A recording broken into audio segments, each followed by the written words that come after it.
আপনারা সকলেই জানেন এবং আমরা সবাই জানি যে ঢাকা চট্টগ্রাম মহাসড়ক যেটা রয়েছে সেটা বাংলাদেশের অন্যতম একটি মহাসড়ক, যেটাকে বাংলাদেশের লাইফলাইনও বলা হয়।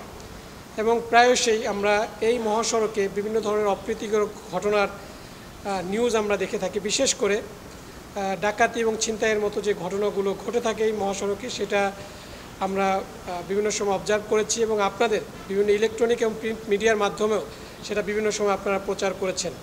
সে লক্ষ্যেই আমরা আইনশৃঙ্খলা বাহিনীর সদস্যরা বিভিন্ন অর্গানাইজেশন, এর মধ্যে বাংলাদেশ পুলিশ, র্যাব এবং সেনাবাহিনীও কাজ করে যাচ্ছে।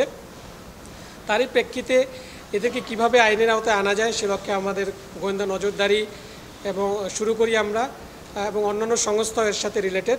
সে প্রেক্ষিতে গতকাল আমরা একটি র্যাব এবং পুলিশের একটি যৌথ অভিযান আমরা গতকাল রাতে নারায়ণগঞ্জ জেলার সোনারগাঁ থানাধীন পাঁচকান্দি এলাকায় একটা অভিযান পরিচালনা করি, যেখান থেকে আমরা 6 জন এই বিভিন্ন সময়ের যে ডাকাতির সাথে সংশ্লিষ্ট একটা গ্রুপকে আমরা অ্যাপ্রিহেন্ড করতে সক্ষম হই।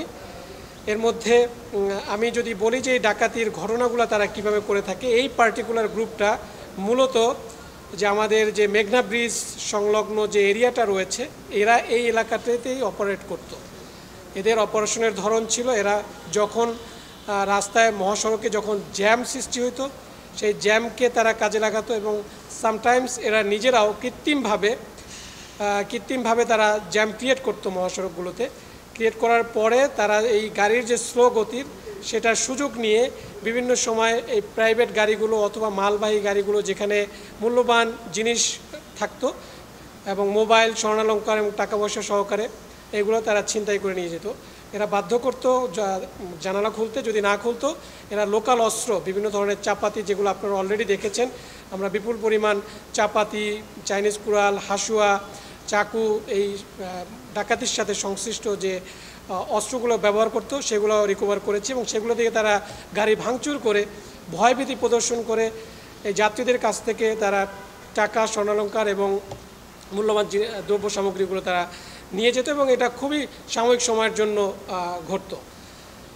এছাড়াও এরা যেটা করতো যে এরা বিভিন্ন সোশ্যাল মিডিয়া মনিটর করে, সোশ্যাল মিডিয়া মনিটরিংয়ের মাধ্যমে বিশেষ করে যারা বিদেশ ফেরত যারা যাত্রী থাকে কখন যাচ্ছে এটা দেখতো এবং ভিআইপি কোনো লোকজনের যাদের বুঝতো যে এদের কাছ থেকে মূল্যবান জিনিসগুলো পাওয়া যাবে তাদেরকে তারা মনিটর করতো এবং সে লক্ষ্যে তারা টার্গেট করে এই জায়গাগুলোতে জ্যাম ক্রিয়েট করে তারা এই ডাকাতির ঘটনাগুলো ঘটাতো। এর সাথে সংশ্লিষ্ট আমরা 6 জনকে আমরা গ্রেপ্তার করেছি, যার মধ্যে উল্লেখযোগ্য হচ্ছে মফিজুল ইসলাম, যে মূলত এই গ্যাংটাকে তার ছত্রছায়ায় মূলত এই ডাকাতির ঘটনাগুলো ঘটতো। এবং এখানে যে ধৃত প্রত্যেকের বিরুদ্ধে একাধিক মামলা রয়েছে।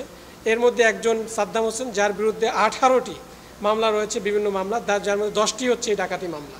এছাড়াও আরও অন্যান্যদের বিরুদ্ধে 5টা, 6টা, 4টা এরকম প্রত্যেকের বিরুদ্ধেই মামলা রয়েছে। এর সাথে আমরা এই অভিযান পরিচালনা করে আসার পথেই আমরা আর একটি পৃথক অভিযান, যেখান থেকে আমরা প্রায় 101 কেজির মতো গাঁজা ধরতে সক্ষম হই এবং এই অভিযান করে আসার পথে আমরা দেখতে পাই যে একটা মিনি ট্রাক থেকে 2 জন লোক দৌড়ে পালিয়ে যায় এবং পরবর্তীতে আমাদের সন্দেহ হয়। সন্দেহের পরে যখন আমরা তল্লাশি করি সেখান থেকে ওই ট্রাক সহকারে 101 কেজি গাঁজা আমরা উদ্ধার করতে সক্ষম হই এবং আমাদের এই অভিযান কন্টিনিউ থাকবে যতক্ষণ না পর্যন্ত এই ঢাকা চিটাগাং মহাসড়ক নিরাপত্তা ফিরে পায়।